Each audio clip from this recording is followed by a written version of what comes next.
నేరేడుకాయలమ్మ నేరేడుకాయలు సీజన్ వచ్చేసింది. Seasonal fruit తినాల్సిందే. రండి దోస్తులు నేరేడుకాయలు తీసుకొని పోదురు. నేరేడుకాయలు అమ్ముతున్నా అనుకుంటున్నారా? లేదు, లాస్ట్ వీక్ ఊరికి వెళ్ళినప్పుడు మా నాన్న మా అత్త వాళ్ళ ఇంటి దగ్గర నుంచి నేరేడుకాయలు తీసుకొని వచ్చారనమాట. చిన్న సంచికి తీసుకొని వచ్చారు. అవన్నీ తీసుకొని వచ్చింది.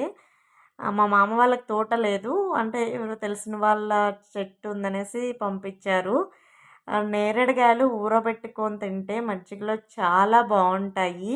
ఈ విధంగా నేరేడుకాయలు నీళ్ళల్లో కడుక్కొనేసి మజ్జిగ వేసుకొనేసి సాల్ట్ వేసుకొని ఓవర్ నైట్ ఊరబెట్టుకోవాలన్నమాట. నైట్ అంతా ఉప్పు వేసేసుకునేసి చాలా బాగుంటాయి దోస్తులు.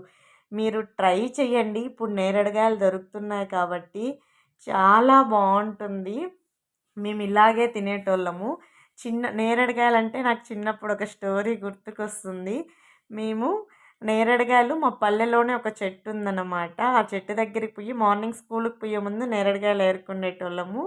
మా చేను దగ్గర ఒక చెట్టు ఉండేది. చేను దగ్గరికి వెళ్ళి నేను మా నాన్న వెళ్ళి తీసుకొని వచ్చి ఇలా ఊరబెట్టుకొని తినేటోళ్ళము. చూడండి, నైట్ అంతా ఇలా ఓవర్ నైట్ ఊరబెట్టేసిన తర్వాత ఆ మజ్జిగను వంచేసేసి తినేయడమే. చాలా బాగుంటుంది. నేను బెంగళూరుకి వచ్చే ముందు రోజు నైట్ నానబెట్టాను బస్సులో తినాలి అనేసి. చూడండి, ఊరిన తర్వాత ఇలా ఉంటాయి. కలర్ కొద్దిగా చేంజ్ అవుతాయి అన్నమాట.